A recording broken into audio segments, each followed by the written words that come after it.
انہوں نے کہا کہ اپنی حفاظت کے لیے ان علاقوں کو فوری طور پر خالی کریں اور انسانی ہمدردی کے علاقوں میں چلے جائیں۔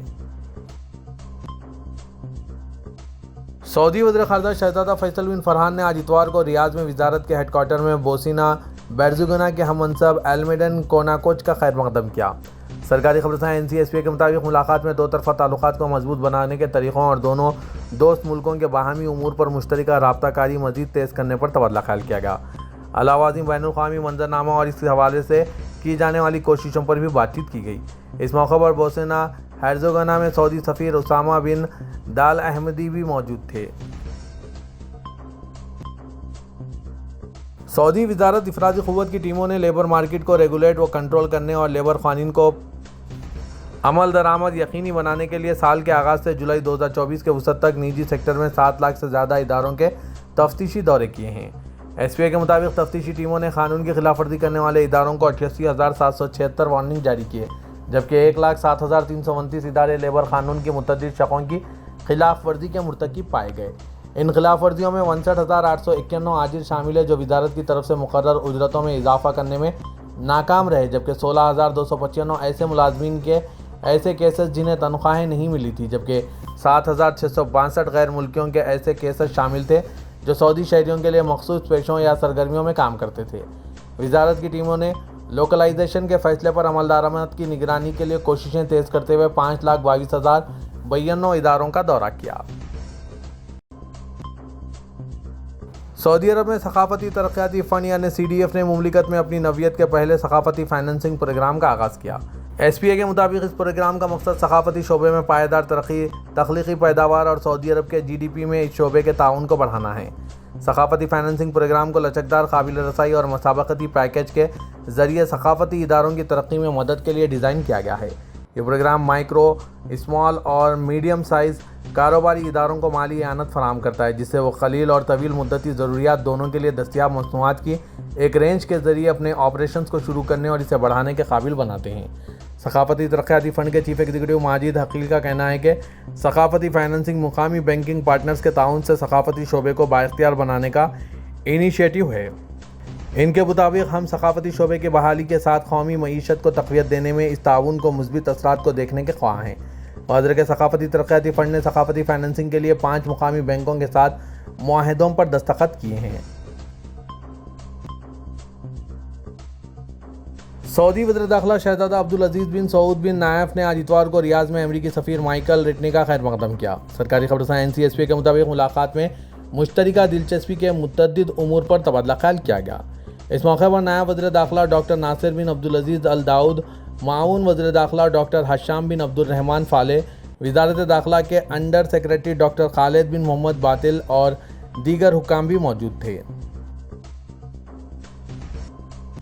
ترکیہ کے وزیر انصاف یلماز نے کہا ہے کہ Turkish radio and television corporation TRT اور اناطولیہ خبررساں ایجنسی کا تصویری اور ویڈیو ریکارڈ فلسطینیوں کی برحق جدوجہد میں دلائل کی حیثیت رکھتا ہے۔ اسپتال 14 روزہ ہشت و بربریت دستاویزی فلم کی گالا نمائش استنبول میں کر دی گئی۔ نمائش کا گالا تقریب سے خطاب میں وزیر انصاف یلماز نے کہا ہے کہ TRT اور اناطولیہ ایجنسی کے جمع کردہ دلائل نے ساری دنیا کے سامنے اسرائیلی جرائم کا پردہ کیا ہے۔ یہ دستاویزی فلم تاریخ میں ایک نوٹ کی حیثیت رکھتی ہے۔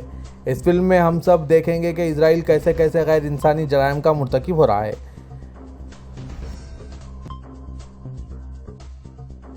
ترکیہ کی 4 بندرگاہیں دنیا کی ٹاپ 100 بندرگاہوں میں شامل کر لی گئی۔ برطانیہ میں مقیم نیوز پورٹلز میں ایک لائٹس لسٹ نے ٹاپ 100 پورٹس 2024 رپورٹ درج کی ہے۔ اس کے مطابق ترکیہ کی 4 بندرگاہیں سر فہرست یعنی 100 بندرگاہوں میں شامل ہیں۔ فہرست میں استنبول امبارلی بندرگاہ 64 میں، خوجہ ایلی پورٹ 85 میں، مرسن پورٹ 91 میں اور تیکرداغ بندرگاہ 100ویں نمبر پر ہیں۔ ٹرانسپورٹ اور انفراسٹرکچر کے وزیر عبدالقادر نے اس بات پر زور دیا کہ ترکیہ کے بحری شعبے نے گزشتہ 22 سالوں میں نمایاں پیش رفت کی اور کہا کہ یہ عالمی سمندری سرگرمیوں کے لیے بہت اہم مقام ہے۔ پاکستان میں اگلے ہفتے انفارمیشن ٹیکنالوجی فیسٹیول میں 17 ممالک کے وفود شرکت کریں گے، جن میں سعودی عرب اور متحدہ عرب امارات بھی شامل ہیں۔ آج اتوار کو ریڈیو پاکستان نے بتایا کہ ITCN ایشیا کے عنوان 3 روزہ فیسٹیول میں پاکستان بھر سے ٹیک اور اسٹارٹ اپ ایکو سسٹم کو ایک چھت تلے لایا جا رہا ہے۔ یہ فیسٹیول ای کامرس گیٹ وے پاکستان پرائیویٹ لمیٹڈ کے زیر اہتمام منعقد کیا جا رہا ہے۔ سالانہ بنیادوں پر منعقد کیے جانے والے فیسٹیول کا 25واں ایڈیشن ہے۔